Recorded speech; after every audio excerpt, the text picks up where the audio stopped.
ரொம்ப ரொம்ப ஹாப்பியாக இருக்குது. பிகாஸ் ஃபர்ஸ்ட் திங் எல்லாருக்கும் ரிலேட் பண்ணுற மாதிரி ஒரு சப்ஜெக்ட் எடுக்கிறது கஷ்டம். பட் இன்னைக்கு நான் பார்த்த ரெஸ்பான்ஸ் பொறுத்த வரைக்கும் அவ்வளோ சென்டிமெண்டல் ஆகிட்டுருக்காங்க, அவ்வளோ எமோஷனல் ஆகிட்டுருக்காங்க. ஸோ பேசிக்லி ஏதோ ஒரு வகையில் யார் இருந்தாலும் இந்த மாதிரி ஒரு விஷயம் நடந்திருக்கு அவங்க லைஃப்பில். ஸோ ஏன்னா சொல்கிறாங்களே காசி இன்னும் ஒன்று ஐடென்டிஃபை பண்ணிவிட்டு நிறைய விஷயங்கள் வெளியே வரனால ப்ரெஸ்க்கு தெரிஞ்சு போச்சு, பப்ளிக்கு தெரிஞ்சு போச்சு. பட் அந்த மாதிரி எத்தனை காசி அன்ஐடென்டிஃபைடாக இன்றைக்கி சுற்றிட்டுருக்காங்க. ஸோ அவங்க லைஃப்பில் அதை பாதிக்கப்படும் போது அதுக்கு என்ன பண்ணலாம், அதுக்கு எப்படி நம்ம இந்த மாதிரி சுச்சுவேஷன் வரக்கூடாது, அதுக்கு என்ன பண்ணலான்னு சொல்லிட்டு ஒரு படம் பண்ணும்போது I am very happy to be a part of it. Okay. So இந்த காலத்து பெண்கள் எந்த அளவுக்கு அவேர்னஸாக இருக்கணும்னு நீங்கள் நினைக்கிறீங்க மேம்? கன்ஃபார்ம்டாக 200% அவேர்னஸாக இருக்கணும்னு நான் நினைக்கிறேன். ஏன்னா அவ்வளோ நாட்டு நம்மளது ப்ரொக்ரெசிவ் ஆகிட்டு இருக்கு, அவ்வளோ நிறையா விஷயங்கள் நடக்குது. So being aware is very important. It's almost equal to being safe. So awareness தான் ஃபஸ்ட்டு, அங்கேருந்து தான் நெக்ஸ்ட்டு நம்ம என்ன பண்ணணும் என்ன பண்ணக்கூடாதுன்னு ஒரு விஷயம் இருக்குது. ஸோ அவேர்னஸ் தான் ஸ்டெப் நம்பர் 1. ஓகே. ஆனால் இங்கே இருக்கிற நிறையா மக்கள் சொன்னது இந்த மாதிரி ஆட்கள் எல்லாம் கையில் கிடச்சா அவனை நிற்க வச்சே சுடணும் அப்படின்ற மாதிரியெல்லாம் சொன்னாங்க. உங்களோட ஒப்பீனியன் என்ன மேம்? இந்த மாதிரி ஆட்கள் எல்லாம் நீங்கள் பார்க்கும்போது என்ன பண்ணுவீங்க? Capital punishment. Okay, that is only my opinion.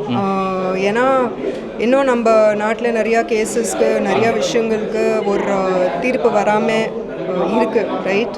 But if you see countries like Saudi Arabian countries and Dubai and all, அங்கே ஓப்பனாக பனிஷ்மெண்ட் கொடுக்குறாங்க, ஓப்பனாக கேபிட்டல் பனிஷ்மெண்ட் கொடுக்குறாங்க. எது இருந்தாலும் from small case to even a rape case, எது இருந்தாலும் there is an open punishment that is given. அது நம்ம நாட்டில் இன்னும் வரல.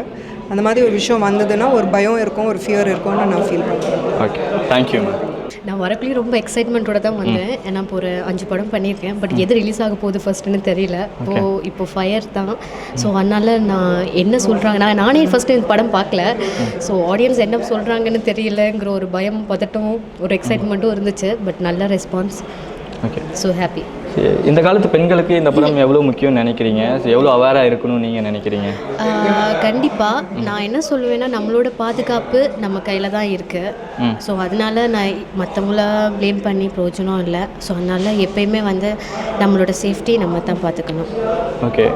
லைக் நீங்கள் இந்த மாதிரி இன்சிடென்ட் எல்லாம் எல்லாரோட பெண்களையும் கலந்து தான் வந்திருப்பாங்க ஏதாவது ஒரு சுச்சுவேஷனில். நீங்கள் அப்படி உங்களுக்கு அந்த மாதிரி சுச்சுவேஷன்லாம் நடந்திருக்கா? அது நடக்கும்போது எப்படியெல்லாம் போல்டாக ஃபேஸ் பண்ணுவீங்க? நான் நிறைய ஃபேஸ் பண்ணியிருக்கேன் இந்த மாதிரி சிச்சுவேஷன்லாம். ஆனால் என்ன சொல்கிறது, எப்பயுமே எங்கள் அம்மா சொல்லுவாங்க, 2 கண் மட்டும் கிடையாது, நம்மளோட நெற்றி இதுவும் எப்பயும் ஓப்பனாக இருக்கணும், கேர்ளாக இருக்கக்குள்ள. அப்போ தான் நம்மளுக்கு அறியாத விஷயங்கள் கூட நம்மளுக்கு அந்த கண் மூலமாக தெரியும் அப்படிங்கிறது. ஸோ அது உண்மையான விஷயம். ஸோ அதனால் எப்பயுமே நான் அலர்ட்டாக இருப்பேன். ஏன்னா என்னோடய காலேஜ் லைஃப்லேருந்துமே நான் இண்டிபெண்ட்டாக இருக்கிற ஒரு ஆள் தான். ஸோ அதனால் நிறைய எக்ஸ்பீரியன்ஸ் அப்போலேருந்து லேர்ன் பண்ணிட்டேன். ஓகே. ஆனால் இங்கே நிறையா மக்கள் அவங்க ரிவ்யூ சொல்லும்போது இந்த மாதிரி ஆட்கள் எல்லாம் கையில் கிடைச்சா சும்மாவே விடக்கூடாது அப்படின்ற மாதிரி அவங்களோட கோபத்தை சொன்னாங்க. மேபி லைக் உங்களோட ஒப்பீனியன் என்ன? இந்த மாதிரி ஆட்கள் எல்லாம் உங்கள் கையில் கிடைக்கும்போது என்ன பண்ணுவீங்க? என்னங்க சிரிக்கிறீங்க? இல்லை, ஆஃப் தி ஸ்க்ரீன் தான் நான் சொல்லுவேன். திடீர்னு கேட்கக்குள்ள என்ன சொல்லுவேன், ஏதாவது இடக்கு முடக்கா சொல்லிட்டேன்னா சொல்லுங்க. இடக்கு முடக்கா ஒன்றும் பிரச்சனை இல்லை. இல்லைங்க, நான் இந்த மாதிரி ஆட்கள்லாம் கையில் கிடச்சிட்டா இதுதான் சான்ஸ்ன்னு ஏறி மிதிச்சு மிதிச்சு அவன் உயிரை எடுத்துருவேன் நான். அந்த மாதிரி தான். ரைட்டுங்க. இதுக்கப்புறம் உங்கள் பக்கத்துலேயே யாரும் வரமாட்டாங்க நினைக்கிறேன். இல்லை, இதை விட அப்புறம் நான் இன்னும் பேசலாம். ஆனால் இப்போ எதுவும் பேச முடியல. ஹிண்ட் மட்டும் கொடுத்துருப்பாங்க. ஹிண்ட் ஆக்ஷனில் ஹிண்ட் மட்டும் கொடுத்துருப்பாங்க. நாங்கள் கொடுத்துருக்கோம். வேணாங்க, அப்புறம் இதை கண்டென்ட்டாக எடுத்து போட்டுருவீங்க. காசின்ற கேரக்டர் மேலே இருக்க ஒரு கோவம், அவங்க கோவத்தை நான் என்னோட எப்படி சொல்கிறது, ஒரு ட்ராஃபியாக தான் பார்க்குறேன். கொடுத்த வேலையை கரெக்டாக பண்ணியிருக்கேன், கரெக்டாக நடிச்சிருக்கேன்னு நினைக்கிறேன். ஸோ நானுமே இன்னும் படம் பார்க்கல. அவங்க எப்படி ரியாக்ட் பண்ண போகிறாங்கன்னு எனக்கு தெரியாது. நான் இன்னும் படம் பார்க்கலங்க. எனக்கு முன்னாடி அவங்க படம் பார்த்துருக்காங்க. ஸோ அவங்க வெளியே ஒரு பக்கம் கோமா இருந்தாலும் இன்னொரு பக்கம் செம்மையாக நடிச்சிருக்கீங்க, சூப்பராக நடிச்சிருக்கீங்க. அந்த கேரக்டர் ஏன் விசிட்டிங் கார்டெலாம் கேட்குறாங்க, ஏன் கேட்குறாங்கன்னு எனக்கு தெரியல. நான் படம் பார்த்தா தான் எனக்கு தெரியும் எதுக்கு விசிட்டிங் கார்டு கேட்குறாங்கன்ட்டு. ஓகே.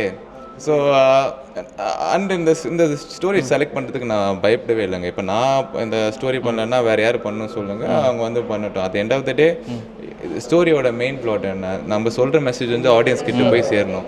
என் மூலியமாக ஒரு நல்ல மெசேஜ் எடுத்துகிட்டு போயிட்டு சேர்க்கறதுல என்றைக்குமே எனக்கு சந்தோஷம்தான். ஓகே.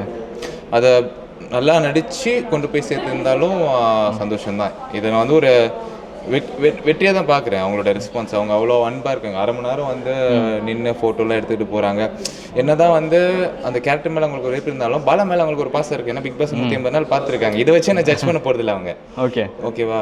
ஸோ இந்த படத்தை பார்த்துட்டு பாலாவுக்கு வந்து நல்லா ஸ்க்ரீன் ப்ரெசன்ஸ் இருக்குப்பா, இல்லை நல்லா நடிக்கிறப்ப யாராவது சொன்னால் அதுவே எனக்கு சந்தோஷம். அப்புறம் இந்த மெசேஜ் போய் சேர்ந்தா சந்தோஷம். இந்த 2 விஷயம் தான். I don't expect anything else back. படம் பார்க்கல, ஆனால் இங்கே இருக்கிற ஒரு ½ அன் ஹவர் எல்லாரோட அன்பு உங்களுக்கு கிடைச்சது. எவ்வளோ எமோஷ்னலாக ஃபீல் ஆனீங்க நீங்கள்? நான் ரொம்ப எமோஷ்னலாக ஃபீல் ஆகிட்டாங்க. ஒரு ஆர்டிஸ்ட்டுக்கு இதுக்கு மேலே என்னங்க வேணும்? லைக் நம்ம ஒரு 50 நாள் ஷூட் பண்ணியிருக்கோம், விடிய எடுத்துருக்கோம், இதுக்காக எவ்வளோ கஷ்டப்பட்டுருக்கோம். நைட்டு 2 மணி 3 மணிக்கெலாம் என்னை வந்து இதோ கேமராமேன் சாரும் டேரக்டர் சாரும் அது அந்த அந்த அந்த சைடில் பாம்பு இருக்கா, சுறா இருக்கா, எறா இருக்கான்னு தெரியல, அதில் போய் குதின்ட்டு 5 வாட்டி குதிக்க வச்சு ஒயிட் ஷாட் ஒன்று, மிட் ஷாட் ஒன்று, லாங் ஷாட் ஒன்று, கை காலெலாம் நடுங்கி எடுத்த படம். ஸோ இதை பார்த்துட்டு ஆடியன்ஸ் சந்தோஷப்பட்டாங்கன்னா கண்டிப்பாக அது வந்து ரொம்ப சந்தோஷமாக தான் இருக்கும். அவ்வளோ எஃபர்ட் போட்டிருக்கோம், அது கூட பரவாயில்ல. அந்த ரெயின் ஃபைட்டு 3 நாள் நடுங்கிட்டே அந்த பல்லுக்கிலாம் ஆட ஆரம்பிச்சிச்சு. விட்டுதான் கொட்டியிருக்கோம் பல்லு, அந்த அளவுக்கு ஆடிடுச்சு. அதான் ரொம்ப எஃபர்ட் போட்டு எடுத்தது. ஸோ அவங்களோட ரெஸ்பான்ஸ் பார்க்கும்போது ரொம்ப சந்தோஷமாக இருக்குது. எவ்வளோ சந்தோஷமாக கிரிஞ்சு பண்ண விரும்பல நான் மைக்கில் சொல்லி. சந்தோஷம் உள்ள இருக்க பாதி தான் வெளியே காட்டுறேன். Okay, thank you brother. Thank you brother.